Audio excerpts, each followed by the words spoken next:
Hey guys, so this is Tiffany K, and today we will be putting a brand on blast.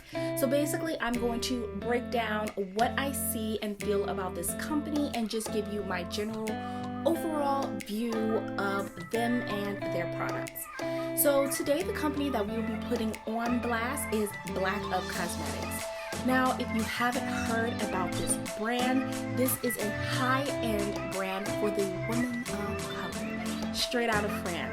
So if you are interested, keep watching. blackIUp Cosmetics was started in 1999 by a man named Fabrice Mahabo. He was a African makeup artist who decided that he wanted to cater to that market that everyone forgot about. So he created a line that was made for the woman of color.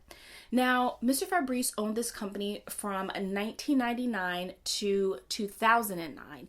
And in around 2009, it looked like he was allegedly ousted from this company. So I'm going to give this a big old question mark when it comes to their BOB.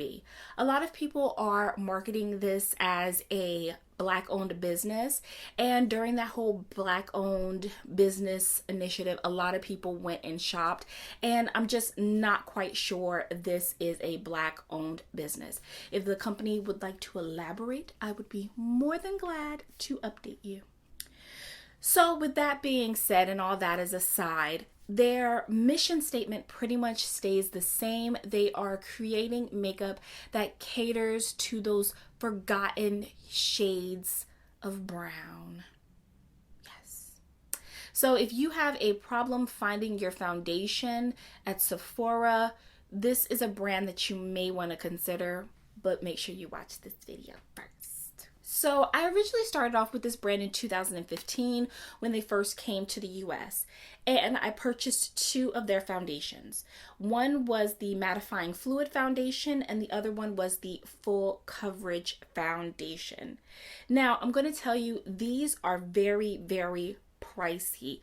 These are like the price range of NARS and Makeup Forever. But I was a little put off by that because this is a brand that I had not heard about. There was no makeup color or counter that I could go to get color matched.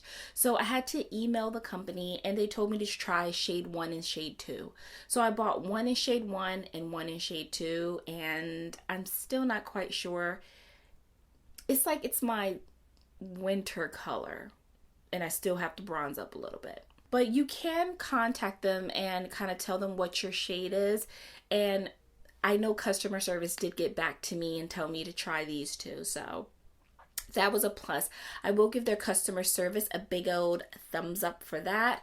But so we have the Full Coverage Foundation. This is actually my favorite. Now this Full Coverage Foundation is $43.50. Yes, and you get 1.2 ounces of product, which is a bit more than your standard foundation. It also comes in 15 different shades, and this is shade number 1, so it don't get much lighter than this in this company.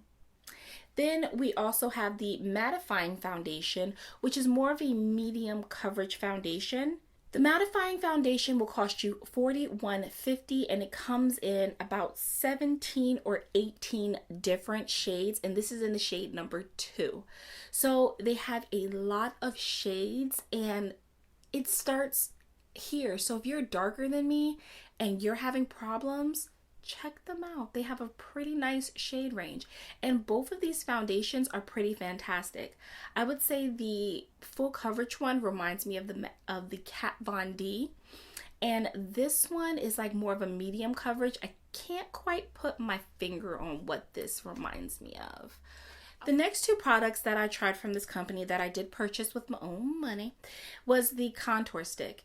This I actually purchased back in 2015 and just retired it. It was my favorite highlighter. It kind of broke though. And I still have a tiny bit left, and I'm just trying to hold on to it until I get another one. This contour stick comes in 6 different shades and cost about $42. But like I said, I purchased this in 2015 and used it religiously, and it just finished on me. Like Literally, it's a double-sided one, and it comes with a dark shade and a highlighting shade, and it's so pigmented. Just one swipe, and that is all you will need. This stuff was fantastic. Fantastic was this concealer palette. I just didn't like it. It creased on me. It just did not work. And for $30.50, this was a dud and a half for me. So yeah, thumbs down. Now, the other two products that I freaking love, if you are into bronzy natural highlights, I actually have it on my cheek. Look at that. You see that? That's this. These are the Sublime Powders. So I did pick up one color in the color number 1, and I was sent one in the color number 2. Now the color number 2 is too dark for me to use as a highlight shade, but it works beautifully as a blush topper, which I do have it on mixed with this. And as you can see, this one is a bit lighter and more loved than this one. But I'm going to swatch them for you here just so you can see. And they are so buttery and silky and just give you that perfect glow. I'm in love with these. And I normally use for highlighting the bottom one, which is number 1. Number 2, as I said, is a little smidge darker, and I use that as a blush topper. But if you're going to get anything, I would definitely get this and the contour stick. Now these are $37.50. Like I said, all of these products they have on Sephora, and they are great products. And I do believe these come in 5 different shades. I haven't even seen the darker shades, but these are just the 2 that I'm. And last but not least is their contour palette. Now, contour palettes I kind of have like a love-hate relationship with, because if you look at most of the contour palettes that they make in sets that they release, they do not cater to darker skin tones, but these do. So this is number 1. These come in, I believe, what is it, 6 different shades, and this is the lightest shade. Like if you look at the Anastasia ones that came out, you had to wait months and months and months for them to come out with a darker palette, and it still wasn't dark for some people's complexion or dark enough. So I really love these powders, and I'm just going to show you. It's buttery, it's smooth, and it's so pigmented. So you also have to be a little bit careful when using this product, because you really have to tap your brush off, but it blends out very easily. And I really love this product. Now this color I noticed is just a tad bit orangey for me, but I like it for warming up, and then I usually go in with a cool toned contour powder and just finish off my. So what is my feel about this company? Overall, I do think that they are a great company. When I did look at their website, I felt that it was a little uninspired and dated looking.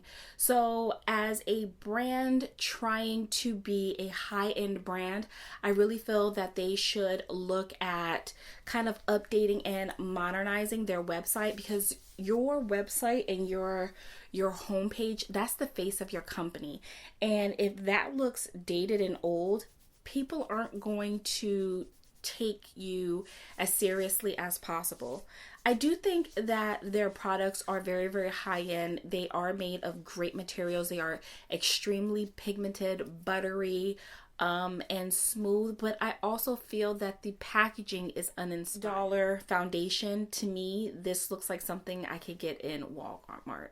I'm just going to be very honest. It does look like Black Opal and Black Radiance, the packaging that they have, and this company hates to be compared to those lower, so they claim, brands, but I'm sorry, boo boo, your packaging looks like like a cheap brand. I'm sorry. So for $41, I feel like this is uninspired, and they really need to work on redoing the look and image of their company. So when I looked them up on Instagram, because that's how I kind of gauge, what's going on with you social media wise. And I typed in blackIUp and I looked at their, hashtag. I only saw 7,000. Like, that's nothing. They have just a very, very small blueprint when it comes to social media. And their Instagram page is just basically photography pictures. It's not real women wearing their products. So if I had to criticize this company at all, I would tell them, drop the cheap packaging. If you're going to charge me 40 something dollars, make it look like I'm getting my money's worth. The product can be great, but if I see this, it's not going to make me want to purchase it. Number 2, update your website. Appearance is everything. That website looks like something that I would have seen in 2000. It's old and it's dated. It's just, I can probably do the HTML coding myself on my little MacBook, and I'm not a coder. And also increase your social media footprint, because that is everything. A lot of us get our feel for companies and brands by what they're doing and how much we're seeing. Because if we can see it and we can see people using it, then that will make us want to use it. So overall, I'm going to give this brand a B-, C+, and let's check back on them in a couple of months or maybe next year and see if they've done anything to improve their social media blueprint and some of the things that I outlined. But once again, I would say if you're going to buy anything from this product, get that contour stick and get those Sublime Powders, because they are everything. But if you've liked this review, please leave me a big thumbs up. Make sure you subscribe to this channel and make sure you come back for more. Check out some of my other videos over here and make sure you subscribe. Bye, guys.